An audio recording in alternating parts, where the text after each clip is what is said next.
अस्सलामु अलैकुम वरहमतुल्लाहि वबरकातुहू।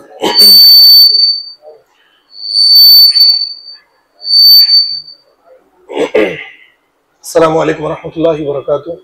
नहमदुहु व नुसल्ली अला रसूलिहिल करीम, अम्मा बाद। अऊज़ु बिल्लाहि समीइल अलीम मिनश शैतानिर रजीम। बिस्मिल्लाहिर रहमानिर रहीम। लिल फुक़राइल्लज़ीना उहसिरू फ़ी सबीलिल्लाहि ला यस्ततीऊना ज़रबन फ़िल अर्ज़ि यहसबुहुमुल जाहिलु अग़नियाअ मिनत तअफ़्फ़ुफ़ तअरिफ़ुहुम बिसिमाहुम ला यसअलूना अन्नासा इल्हाफ़ा वमा तुनफ़िक़ु मिन ख़ैरिन फ़इन्नल्लाहा बिही अलीम। मैंने सूरह बक़रा की आयत नंबर 273 की तिलावत आपके सामने की है। जैसा कि आज इस दरस कुरान के मौके पर जिस मौजू से कुछ बातों को आपके सामने पेश करना मकसद है, वो यानी हमारे शहर के हालात को सामने रखते हुए, जैसा कि कुछ रोज़ पहले आप लोगों ने एक रिपोर्ट देखी होगी कि कुछ फ़कीरों को गिरफ्तार किया गया और उनके बारे में ये बताया गया कि एक दिन की इनकी कमाई लाखों रुपये, हज़ारों रुपये इनकी कमाई है और महीने में इनकी कमाई लाखों रुपये इनकी कमाई है। तो हम कुरान करीम की आयत की रोशनी में ये देखने की कोशिश करेंगे, आवाज़ सही आ रही है? आयत की रोशनी में ये देखने की कोशिश करेंगे कि क्या अल्लाह रब्बुल आलमीन ने हम जिस तरह सदक़ात, खैरात, ज़कात का अहतमाम करते हैं और उसके बाद में ये समझते हैं कि अल्लाह रब्बुल आलमीन हमें नेकियां देंगे और हमारी जन्नत पक्की हो गई, क्या ये सही है या गलत है? इस चीज़ को हम कुरान करीम की आयत की रोशनी में देखने की कोशिश करेंगे। सबसे पहले तो मैं आप लोगों के सामने सूरह बक़रा की आयत नंबर 261 की तिलावत करूंगा।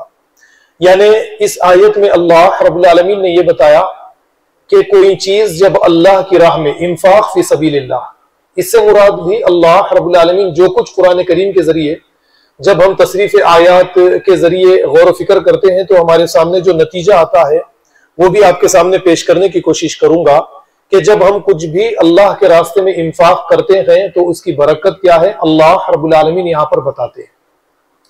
मसलुल्लज़ीना युनफ़िक़ूना अम्वालहुम फ़ी सबीलिल्लाहि कमसली हब्बतिन अनबतत सबअ सनाबिला फ़ी कुल्लि सुंबुलतिन मिअतु हब्बा वल्लाहु युज़ाइफ़ु लिमन यशा वल्लाहु वासिउन अलीम। यानी उस दाने की मिसाल जिसे जमीन में डाला गया, यानी हम सदका, खैरात, ज़कात जो निकालते हैं, अल्लाह रब्बुल आलमीन एक दाने की मिसाल के जैसा हमारे सामने पेश कर रहे हैं कि सदका, खैरात की मिसाल उस दाने जैसी है जिसे जमीन में डाला गया और जमीन में डालने के बाद में 7 बालियां उससे बाहर आई और हर बाली पर 100 दाने आए। अल्लाह जिसका माल चाहे, जितना चाहे बढ़ा चढ़ा दे। ये सूरह बक़रा की आयत नंबर 261 है। तो अब इस आयत से इस बात का पता चलता है कि अल्लाह की राह में जो इंफाक हम करते हैं उसको अल्लाह रब्बुल आलमीन बढ़ा चढ़ा कर हमारे सामने देते हैं। अब बढ़ाने चढ़ाने से यानी हम ये समझते हैं कि कोई भी फकीर कहीं पर भी हमें मिले, नमाज पढ़ने के लिए जाए, मस्जिद के बाहर कोई मर्द व औरतें बुर्का पहनी हुई, टोपी लगाए हुए मर्द, बुर्का पहनी हुई औरतें नजर आए, उनको अपनी इस्तिताअत के मुताबिक जो कुछ है अपने अपने हाथ से दे देना, नेकी मिल गई। या फिर इसी तरीके से बाजार में कोई फकीर अल्लाह के नाम पर कलीमे को पढ़कर मांगे, उसको दे देना, नेकी मिल गई। या फिर इसी तरीके से और बहुत सारे मकामात हैं, आप सैर के लिए, तफरीह के लिए, तिजारत की नीयत से या पढ़ने के लिए जब निकलते हैं सवारी पर, तो सिग्नल्स पर, रोड पर, दुकानों पर, बाजार में, हर जगह पर आपको फकीर नजर आएंगे। और उसके बाद में तकरीबन मुसलमान सदका, खैरात, ज़कात का माल इन्हें देते हैं और यही समझते हैं कि ये बड़ा नेकी का काम है। लेकिन ऐसा हरगिज नहीं है, ये नेकी का काम नहीं है, बल्कि ये एक गुनाह का काम है।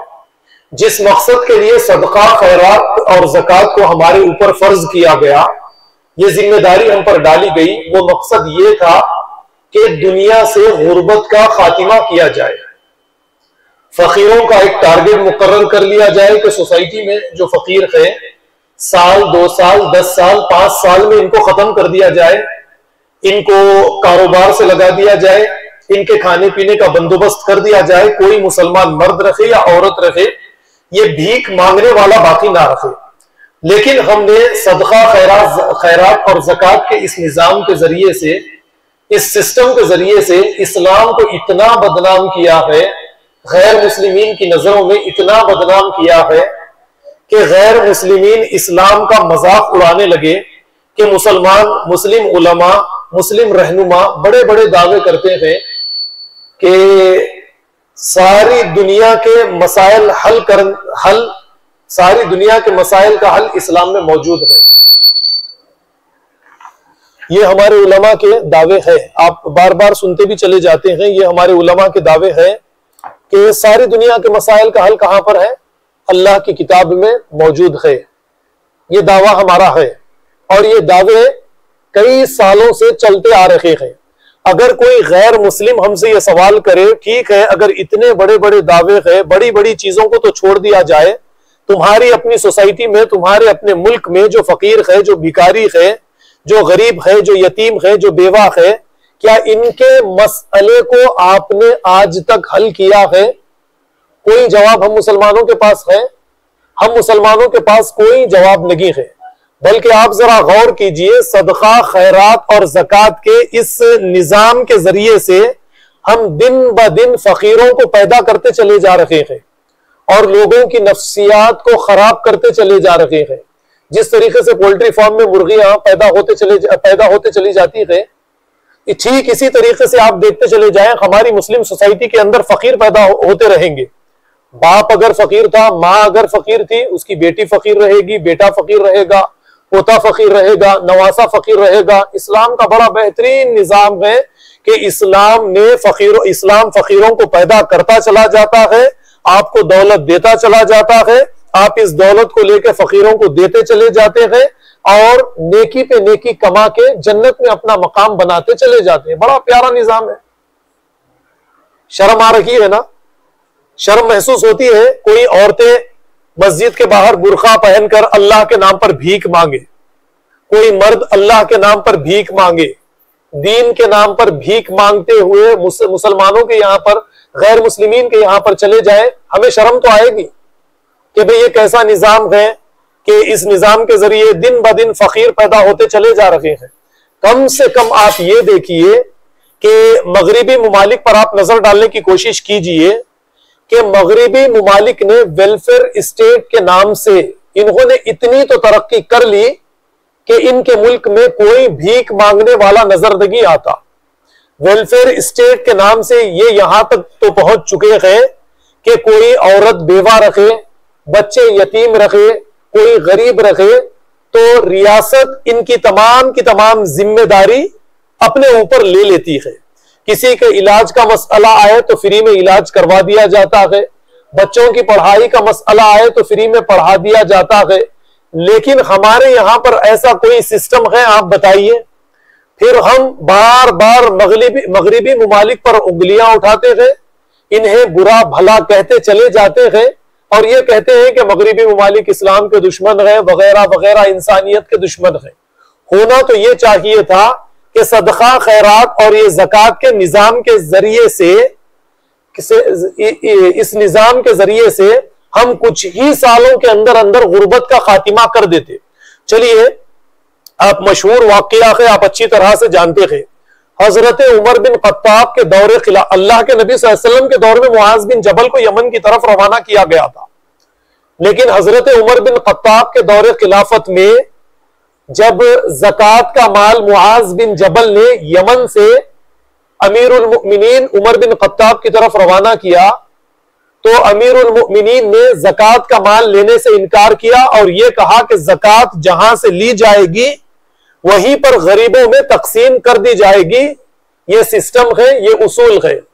तो मुआज बिन जबल ने कहा कि ज़कात के इस निजाम के जरिए से अब यमन में ये ज़कात का माल लेने वाले बाकी नहीं है। फिर जब दूसरा साल आया तो सारा ज़कात का माल रवाना किया। फिर से खलीफा में मुआज बिन जबल में बहस हुई तो मुआज बिन जबल ने यह कहा कि अब ज़कात का माल लेने वाला कोई यमन के अंदर मौजूद नहीं है। ये ज़कात, खैरात, इस सिस्टम के जरिए, इस निजाम के जरिए यमन के अंदर अब कोई खैरात लेने वाला कोई गरीब बाकी नहीं है। आप जरा गौर कीजिए, मकसद हमें पता चल गया ज़कात, खैरात, सदकात का कि कोई ऐसा हाथ करने वाला ना रखे, बल्कि सब के सब देने वाले बन जाए। अल्लाह रब्बुल आलमीन का मकसद इस माल के जरिए, इंफाक फी सबीलिल्लाह के जरिए ये है कि एक टारगेट मुकर्रर कर लिया जाए। हमारी अपनी सोसाइटी में ये देख लिया जाए कितनी औरतें बेवा है, कौन गरीब है, कौन यतीम है। एक टारगेट मुकर्रर कर लिया जाए। इस टारगेट के तहत इज्तिमाई जद्दोजहद, सारे अफराद एक इज्तिमाई जद्दोजहद करें और उसके बाद में ये मसले को, फकीरों के, गुर्बत के इस मसले को 5 साल 10 साल के अंदर हल कर ले। अब इसके बाद में इस माल के जरिए से कॉलेज कायम करे, यूनिवर्सिटी कायम करे, तालीमी इदारे कायम करे, अस्पताल यानी हॉस्पिटल्स कायम करे, दूसरे मसाइल हल करे। और जैसा कोई जेल में है, कैद है कई सालों से, जमानत के तौर पर कुछ पैसे उसके पास लगी है, फक्कु रक़बा कुरान करीम जैसे हमें हुक्म देता है कि गर्दनों को आजाद करो। तो ये सारी जिम्मेदारी इस माल के जरिए हम अदा करेंगे। वलगारिमीना, जैसे सूरह तौबा में कहा गया, कोई कर्जदार है तो उसका कर्जा अदा करो ज़कात, खैरात और सदकात के माल के जरिए से। ये सारी जिम्मेदारी इस माल के जरिए हम अदा करेंगे। लेकिन हम ये चाहते हैं कि ज़कात, खैरात, सदकात क़यामत तक निकालते चले जाएं, हम निकालें, हमारे बाद में हमारी औलाद निकालती चली जाए और ये तरीका चलता रहे, हमें जन्नत मिलती रहे, हमारा नाम खराब होता रहे, दुनिया के अंदर लोग हमारा मजाक उड़ाए, गैर मुस्लिमीन हमारा मजाक उड़ाए कि इस्लाम के पास कोई ऐसा सिस्टम नहीं है जो गुर्बत का खातिमा कर सके। हम क्या जवाब देंगे, आप बताइए। ठीक यही तरीका आज हमारे यहां पर चल रहा है। चलिए, मैंने जो आयत आपके सामने तिलावत की है, देखिए, ज़कात, खैरात, सदकात के मुस्तहक कौन है, इस आयत के जरिए आप समझने की कोशिश कीजिए। अल्लाह ताला ने सूरह बकरा की आयत नंबर 273 में फरमाया, लिल फुक़राइल्लज़ीना उहसिरू फी सबीलिल्लाहि ज़रबन ला फी सबीलिल्लाहि ला यस्ततिऊना ज़रबन फिल अर्दि यहसबुहुमुल जाहिलु अग़निया मिनत तअफ्फुफ। ये सदकात, खैरात, ज़कात का माल उन फुकरा के लिए, फकीर की जमा फुकरा है, उन फुकरा के लिए है, उन गरीबों के लिए है जिन्होंने इस बात की कोशिश की, इस बात की इनकी जद्दोजहद है कि अल्लाह का दीन गालिब आ जाए। इसके लिए ये रात और दिन कोशिश करते हैं। यानी कोई अल्लाह के दीन को आम करने के लिए, फैलाने के लिए दावत व तबलीग के काम के अंदर अपने आप को मसरूफ कर लेता है। अब इसके बाद में इसकी जिंदगी तंग होती चली जाती है। या फिर इसी तरीके से ऐसे अफराद के लिए ये ज़कात, खैरात और सदकात का माल है। अल्लाह ने फरमाया, जो जमीन पर चलने फिरने से रोक दिए गए, ये लोग ज़कात, खैरात, सदकात के मुस्तहक है। हर वो फकीर आपकी दुकान पर, आपके मकान पर, मस्जिद में, बाजार में, कहीं पर आपको नजर आए, अल्लाह के नाम पे मांगे, तो ये पेशावर भिखारियों को आप देकर खराब करेंगे। ये नेकी नहीं, बल्कि इसके बदल में आपको बदी मिलेगी कि आपने एक इंसान, उसकी नफ्सियात को खराब कर दिया। जिस्मानी एतबार से कोई किसी को चाकू मार के मार दे, किसी को जख्मी कर दे, ये फिजिकली है, इसका भी अजाब है। लेकिन नफ्सियाती एतबार से, इज्तिमाई तौर पर हमने आज तक कितने लोगों को खराब किया है, कभी गौर किया है? कोई भी आकर मांगे, हम उसको कुछ भी दे देते हैं। और एक बड़ी गलती में बड़ी गलती की तरफ आपको लेकर चले जाऊं, कलीज में जो हमारे भाई हैं, वो ज़कात और खैरात का पैसा यहां पर, मैं हमारी बस्ती के हालात से अच्छी तरह से वाकिफ हूं, यहां पर जो कारोबार से है, जो कारोबार करते हैं, जो कामकाज से लगे हुए, ज़कात का पैसा इनको रवाना करते हैं। नफ्सियाती एतबार से इंसान कितना कमजोर हो जाएगा, आप गौर कीजिए। जब वो लेने वाला हो जाएगा तो उसके अंदर एहसास कमतरी पैदा होगी और देने वाले के अंदर किसी ना किसी, अपने आप को ये बचाने की भी कोशिश करे, लेकिन उसके अंदर एहसास बरतरी पैदा होगी। तो जब एक इंसान की नफ्सियात में एहसास कमतरी पैदा होगी तो बुज़दिल हो जाएगा, कमजोर हो जाएगा, लोगों की नजर से नजर नहीं मिला सकेगा। और ये आदत बार बार, आप ज़कात का पैसा हर साल को उसको रवाना करेंगे, बहन को, अगर हकीकत में मुस्तहक है रवाना कीजिए, भाई को अगर हकीकत में मुस्तहक है रवाना कीजिए, लेकिन साथ ही साथ इस बात की ताकीद भी कीजिए कि आप अपनी जरूरियात के लिए मेहनत कीजिए, मशक्कत कीजिए, अपने जिस्म को मशक्कत में डालिए। ये ताकीद भी कीजिए, नसीहत भी कीजिए, तरबियत भी कीजिए कि सारी जिंदगी हमसे कोई उम्मीद ना लगाकर रखे। क्यों? नफ्सियात उसकी खराब हो जाएगी। तो नफ्सियाती एतबार से हजारों लाखों लोगों को जो फकीर हमने बनाया है, इसका अजाब कल क़यामत के दिन सारे का सारा हमारे सरों पर डाला जाएगा, क्योंकि नफ्सियाती एतबार से हमने इनको खराब किया है। तो इस चीज से इज्तिनाब करना है। कुरान में यहां पर यही फरमाया गया कि ज़कात खैरात का माल सिर्फ उन लोगों के लिए है जो अल्लाह के दीन के लिए जद्दोजहद कर रखे हैं, मशक्कत कर रखे हैं, रात और दिन इन्होंने लगा दिया। जमीन पर जो रोक दिए गए, इनकी जिंदगियां हकीकत में रुक जाती है। मैं जानता हूं जब आप अल्लाह के दीन का इबलाग करने के लिए निकलेंगे तो रात और दिन आपको अल्लाह के दीन को हासिल करने के लिए लगाना पड़ेगा, मुतालिया करना पड़ेगा, दुकान का वक्त लगाना पड़ेगा, दोस्त व अहबाब के वक्त को काटकर मुतालिये में आपको अपना वक्त लगाना पड़ेगा, तिजारत आपकी सूखना शुरू हो जाएगी, ये सारी चीजें होंगी। ऐसे वक्त में इंसान की जिंदगी रुक जाती है। या फिर इसी तरीके से आपकी सोसाइटी में बहुत सारे ऐसे अफराद आपको मिलेंगे जिनकी तनख्वाह 10, 12, 15, 20 हजार है, लेकिन घर में बीवी बीमार है, वालिद बीमार है, वालदा बीमार है, कोई बच्चा बीमार है, बच्चों की फीस ज्यादा है, घर का किराया ज्यादा है, या कुछ मसाइल इसकी जिंदगी में है। 10, 15, 20 हजार इसको बस नहीं होते। इसकी ये बेचारा खुदा के खौफ से शर्म के मारे मांगता भी नहीं है। तो ऐसे लोगों को तलाश करके देना है। ऐसे लोगों की बनिस्बत बेहतर है कि जो मस्जिद में आके भीख मांग ले, जो बाजार में आकर भीख मांग ले। एक वाकया मुझे याद आया, इसी तरीके से फकीरों की बातचीत 2 साल पहले मेरी दुकान पर चल रही थी। सलाला का बच्चा है, नाम आपको नहीं बताऊंगा, ऑटो चलाता है। जब ये गुफ्तगू चल रही थी तो वो कहने लगा, मोहम्मद भाई आपकी बात बराबर है, एक मेरे साथ जो वाकयात होते मैं आपको ये वाकया सुनाऊंगा। मैं ऑटो में बस्ती के लोगों को लेकर सवारी इंगेज करके जाता हूं और मुझसे 200-300 रुपये में बातचीत, 500 रुपये में बातचीत हो जाती है, और मुझको 200 की जगह 100 रुपये, 150 रुपये लोग चुकाते हैं। और उसके बाद में जो चौरस जिस सिग्नल पर गाड़ी रुकती है, फकीर आता है, उसको 10 रुपये, उसको 50 रुपये, ज्यादातर बाहर से जो अफराद आते हैं 50 रुपये, किसी फकीर को 100 रुपये, किसी को 200 रुपये, किसी को 10 रुपये, किसी को 20 रुपये, सारे सिग्नल्स पर देते चले जाते हैं। होटल पर जाए तो वहां पर टिप भी दे देते हैं। लेकिन मैं बेचारा गरीब 2-3 घंटे से इंगेज था और मेहनत मशक्कत के जरिए जिंदगी गुजार रहा हूं, 10 रुपये मुझको बढ़कर नहीं देते। अब आप बताइए, ऐसे लोगों की हिम्मत अफजाई करने के लिए ऐसे लोगों को देना चाहिए या पेशावर भिखारियों को देना चाहिए? अगर पेशावर भिखारियों को देंगे, मैं खुद मेरी दुकान पर उनसे चिल्लर लेता हूं, 200, 300, 500, 1000 रुपये का चिल्लर लेकर रोजाना आते हैं। तो तिजारत करने वाले इनसे ज्यादा पीछे हो गए। इसके बाद भी ये समझना कि ये नेकी का काम है, फकीरों को खैरात देना कोई नेकी का काम नहीं है, ये गुनाह का काम है। अल्लाह ताला कल क़यामत के दिन हिसाब व किताब लेंगे। यहां पर देखिए अल्लाह ताला ने फरमाया, यहसबुहुमुल जाहिलु अगनिया मिन अत-तअफ्फुफ, इल्म नहीं रखने वाले ये जो अफराद, यानी आगे फरमाया तारिफुहुम बिसिमाहुम ला यसअलून अन्नासा इल्हाफा।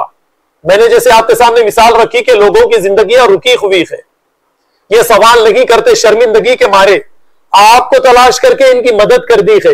अल्लाह ताला ने फरमाया कि आप इनके चेहरों को देखकर पहचान लोगे कि परेशान है, मुश्किल है, मुआशी मसाइल है, इनके चेहरों के जरिए इनको देखकर आप पहचान लोगे। वमा तुनफिकु मिन खैरिन फइन्नल्लाह बिही अलीम, तुम जो कुछ अल्लाह की राह में खर्च करोगे अल्लाह ताला इसे जानता है। तो देखिए यहां पर यह बता दिया गया कि ये लोगों को पकड़ पकड़ कर, चिमट चिमट कर सवाल नहीं करते, ये सवाली नहीं होते, किसी से सवाल नहीं करते। हमें इन्हें देखकर पहचान कर इनकी मदद करनी हमें पड़ेगी। तो ये कुरान करीम ने यहां पर मना कर दिया। कुरान करीम ने साफ ये बता दिया कि फकीर कौन है, ये हमें अच्छी तरह से ये हमें समझा दिया गया है। अब इसके बाद में सूरह बकरा की आयत नंबर 261 मैंने आपके सामने तिलावत की है। वहां पर मैंने आपके सामने इंफाक फी सबीलिल्लाह की मिसाल एक फल के दाने के जैसी बताई। आप कोई दाना या गुटली जमीन में डालेंगे, उसको कुछ पानी देंगे, उसकी कुछ हिफाजत करेंगे, तो ये दरख्त बनेगा या नहीं बनेगा। कुछ साल जाएंगे तो फल देगा या नहीं देगा, देगा। और फल के अंदर हजारों आपको वही बीजें देगा या नहीं देगा। फिर इसकी एक बीज ले जाकर आप दूसरी जगह पर पेरे, फिर से दरख्त बनेगा या नहीं बनेगा। तो ये मिसाल आपको बेहतरीन मिसाल इसलिए दी जा रही है कि आपका सदका वो खैरात भी दाने जैसा बने, जो रिजल्ट लेकर आए, रिजल्ट लेकर आए। जो दाना रिजल्ट ना दे उसकी, यानी इसके बारे में अगर आप देखना चाहते हैं तो कोई बागबानी करने वाला या खेती बाड़ी करने वाले से आप पूछिए कि अच्छे दाने की उसके पास क्या कदर है, तो वह आपको बताएगा कि दाना जमीन में डालने के बाद, इसके पीछे मेहनत करने के बाद अगर नतीजा ना निकले तो कोई चीज हाथ आएगी नहीं आएगी। तो हम सदका और खैरात इस नीयत से करें कि इसका रिजल्ट मिले, इसके रिजल्ट्स आए, 2 साल जाए, 10 साल जाए, 5 साल जाए, लेकिन फकीर हमारी सोसाइटी से खत्म हो जाए। जिसके लिए मैं बार बार आपके सामने मिसाल रखता हूं कि ये जो हम लिबास पहनते हैं इसको अरबी में सौब कहते हैं, और इसी से बना है सवाब। आप कोई दुकान से कपड़ा लिए और इस कपड़े को टेलर के यहां पर ले जाकर माप अपने जिस्म का दे दिए और ये पहनने के काबिल बन गया, तो ये क्या हो गया, सौब बन गया, आपके सतर को छुपाने वाली चीज बन गई। इसी से बना है सवाब। तो आप कोई नेकी का काम करें, सदका खैरात निकाले। 10 फकीर थे, 5 एक साल में 5 हो गए, दूसरे साल में 10 के 10 खत्म हो गए, आपको मिला सवाब, रिजल्ट आपके सामने आ गया। आप निकाले सदका और खैरात, 10 थे, दूसरे साल 20 हो गए, तीसरे साल 30 हो गए, यानी बढ़ते चले गए। ये सवाब नहीं, अल्लाह के दीन को आपने संजीदगी समझा, जिसकी वजह से एक अजाब है जो आपने अपनी तरफ से अपने ऊपर मुसल्लत कर लिया है। ये फकीरों का अजाब हमने अपने ऊपर, अपने अमाल से, अपनी लापरवाहियों से, दीन को सही तरीके से ना समझने की वजह से ये फकीरों का अजाब हमने अपने ऊपर मुसल्लत कर लिया है। अजाब मैंने क्यों कहा, आप जानते हैं कि आपकी सोसाइटी से छोटे छोटे बच्चों को पकड़कर कौन ले जाते हैं, यही फकीर है। बड़े बड़े मुखबर कौन है, यही फकीर है। चोरियां करने वाले, डकैती करने वाले कौन है,